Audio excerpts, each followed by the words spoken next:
Bangladesh parliament ఎన్నికల్లో Bangladesh Nationalist party BNP విజయం సాధించింది. మొత్తం 299 పార్లమెంటు స్థానాలకు జరిగినటువంటి పోలింగ్ నేపథ్యంలో బీఎన్పీ మిత్రపక్షాలతో కలిపి 212 స్థానాల్లో విజయం సాధించింది. బీఎన్పీ నేత తారిక్ రహమాన్ నేతృత్వంలో ప్రభుత్వ ఏర్పాటుకు సిద్ధమైనట్లుగా సమాచారం.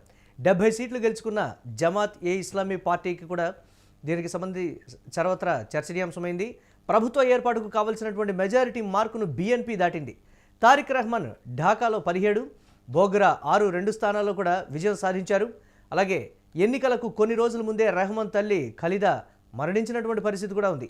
ఎన్నికల విజయోత్సవాలను వాయిదా వేయాలని పార్టీ కార్యకర్తలను కోరారు రెహమాన్. దీనిపై మరిన్ని అప్డేట్స్ మా కరెస్పాండెంట్ వెంకట్ అందిస్తారు. వెంకట్, ఏదైతే శాంతిని కోరుకుంటున్నటువంటి బంగ్లాదేశ్ ప్రజలు శాంతిని కోరుకునేటువంటి పార్టీని శాంతి స్థాపన చేసేటువంటి వ్యక్తినే ఎన్నుకుంటారనేది నేను మీరు చెప్పినటువంటి పరిస్థితి, అదేవిధంగా చోటు చేసుకున్నటువంటి పరిణామాలు ఎలా చూడాలంటారు బంగ్లాదేశ్ రాజకీయాల్లో బీఎన్పీ విజయానికి సంబంధించి? ఎస్ మురళి, నిన్న ఉదయం మన ఇద్దరం మాట్లాడుకున్నట్లుగానే ఈ బీఎన్పీ విజయం సాధించింది. ఎందుకంటే మతతత్వ పార్టీ అయినటువంటి జమాత్ ఇస్లాం ఈ పార్టీ వల్ల బంగ్లాదేశ్ లో అస్థిరతకు కారణమైంది అనేది అయితే ప్రధానంగా వినపడినటువంటి ఆరోపణ. అందుకనే అప్పటికే బంగ్లాదేశ్ లో ఉద్యోగులు కానీ లేదంటే రైతులు కానీ వీళ్ళందరూ కూడా పెద్ద ఎత్తున నష్టపోయారు. ఎగుమతుల విషయంలో కానీ వాళ్ళకి పెద్ద ఎత్తున నష్టం జరుగుతుందని ఆందోళన అక్కడ ప్రజల్లో ఉంది. ముఖ్యంగా వస్త్రాల ఎగుమతి కానీ ఇవన్నీ కూడా కీలకంగా ఉంటాయి. ఇవన్నీ కూడా అక్కడ అల్లర్ల కారణంగా తాము నష్టపోయామనే ఆవేదన అక్కడ ప్రజల్లో ఉంది. అందుకని బంగ్లాదేశ్ నేషనలిస్ట్ పార్టీని వాళ్ళు ఎన్నుకోవడం జరిగింది. అయితే ఈ ఎన్నికలకు కొంత ప్రాధాన్యత ఉందని చెప్పుకోవాలి. అసలు ఏంటి అనేది మనం ఒకసారి చూస్తే, గత ఏడాది ఎవరైతే బంగ్లాదేశ్ నేషనలిస్ట్ పార్టీ బీఎన్పీ మాజీ అధినేత్రి ఎవరైతే ఉన్నారో మాజీ ప్రధాని ఖలీదా జియా గత ఏడాది మరణించారు. అలాగే ముస్లిం అవామీ లీగ్ మాజీ ప్రధాని ఎవరైతే ఉన్నారో షేక్ హసీనా, ఆమె భారత్ లో ఉన్నారు, ప్రస్తుతం భారత్ లో ఆశ్రయం పొందుతున్నారు. వీళ్ళిద్దరు ప్రధానమంత్రులు మాజీ ప్రధానులు లేకుండానే బంగ్లాదేశ్ లో జరిగినటువంటి తొలి ఎన్నికలు ఇవి. అయితే ఇక్కడ 17 ఏళ్ల నుంచి కూడా ఇప్పుడు ఎవరైతే ప్రధానమంత్రిగా ఎన్నికయ్యారో తారిక్ రహమాన్, ఆయన జియా కుమారుడు, గత ఏడాది మరణించిన ఖలీదా జియా కుమారుడు. ఆయన మొత్తం 17 ఏళ్ళు ఆయన లండన్ లో అంటే యూకే లో ఉండి ఇప్పుడు బంగ్లాదేశ్ రావడం, బంగ్లాదేశ్ వచ్చి 2 స్థానాల్లో ఆయన పోటీ చేయడం, 2 స్థానాల్లో విజయం సాధించడం జరిగింది.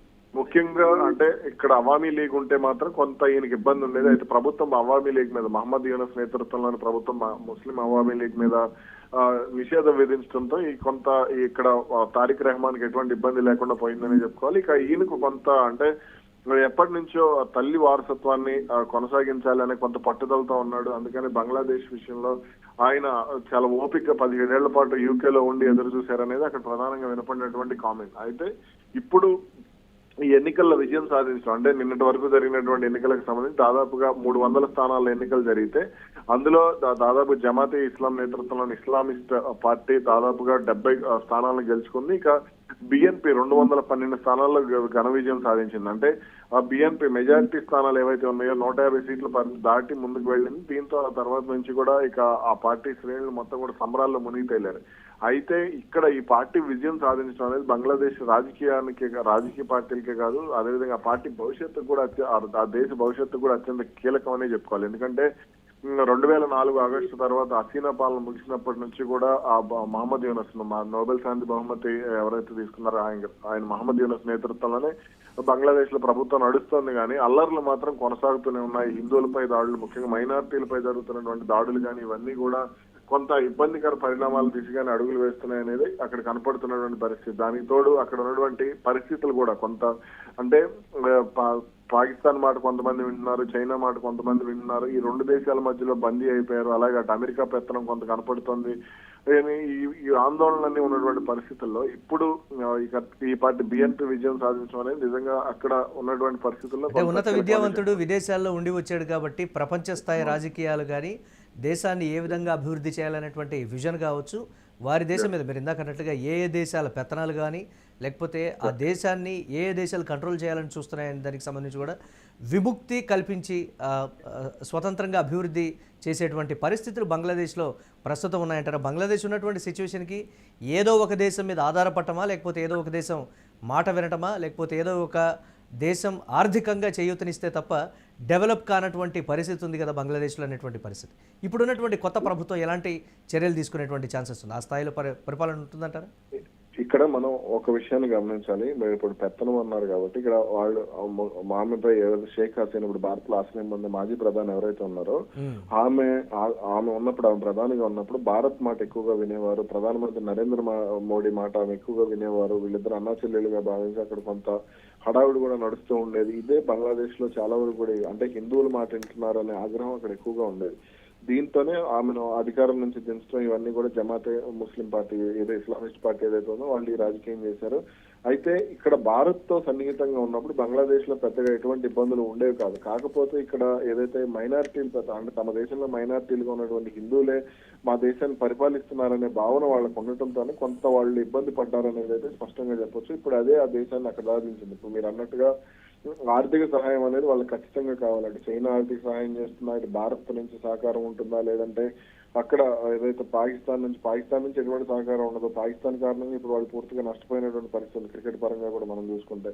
కాబట్టి ఇప్పుడు చైనా పరంగా చూసుకుంటే చైనా అంటే ఇక్కడ కొంత ఈ ఎకనామిక్ కారిడార్ ని బిల్డ్ చేసే క్రమంలో కొంత వాళ్ళు ఇటు నేపాల్ తో సన్నిహితంగా ఉండే ప్రయత్నం చేయడం ఇవన్నీ కూడా చేస్తూ వస్తున్నారు. కాబట్టి దీంతో అంటే భారత్ విషయంలో ఏమీ చేయలేని పరిస్థితి కూడా చైనాది. కాబట్టి అందుకనే ఇప్పుడు భారత్ తో సరిహద్దులో ఉన్నటువంటి దేశాలు పాకిస్తాన్ తో ఇప్పుడు ఎకనామిక్ కారిడార్ ఏదో నిర్మితం అవుతుంది, అది పై పిఓకే నుంచి వెళ్తోంది. అదేవిధంగా ఇప్పుడు బంగ్లాదేశ్ విషయంలో కూడా కొంత అలాగే నేపాల్ ను రెచ్చగొట్టే ప్రయత్నం చైనా చేస్తూ వస్తుంది. కాబట్టి ఈ పరిస్థితులు అన్ని చూస్తే బంగ్లాదేశ్ పైకి రావాలి అని అంటే చైనా సహకారం ఖచ్చితంగా వాళ్ళు తీసుకునే పరిస్థితి ఉంటుంది. అయితే నా అభిప్రాయం ప్రకారం ఇప్పుడు ఎన్నికైనటువంటి ప్రభుత్వానికి కూడా ఖచ్చితంగా చైనా సహకారం ఉండి ఉండవచ్చు అనే అభిప్రాయాలు కూడా వెలువడుతున్నాయి. ఎందుకంటే ఏ పార్టీ అధికారంలో ఉన్నా కానీ ద్వంద్వ రాజకీయాలు చేస్తుంది, విదేశాలతో కూడా కొంచెం ఊసరవెల్లిలాగా బిహేవ్ చేస్తుంది అనేటువంటి ఒక ముద్ర రీసెంట్గా కూడా బంగ్లాదేశ్ మీద ఉన్నటువంటి సిచ్యువేషన్ కదా.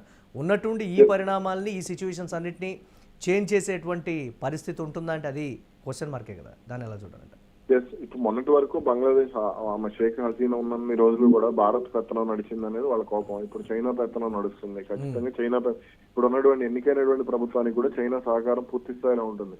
ఇక చైనా బంగ్లాదేశ్ ను వాళ్ళు ఏ విధంగా అంటే భారత వ్యతిరేక ఉద్యమాలకు వాళ్ళు వాడుకుంటారా, లేదంటే ప్రపంచంపై ఆధిపత్యం చెలాయించే క్రమంలో ముస్లిం దేశాలను తమ దారిలో పెట్టుకునే ప్రయత్నం చేస్తారా? ఎందుకంటే ఇప్పుడు బంగ్లాదేశ్ కు అమెరికాకు మధ్య పెద్దగా సన్నిహిత సంబంధాలు లేవు. కానీ పాకిస్తాన్ కు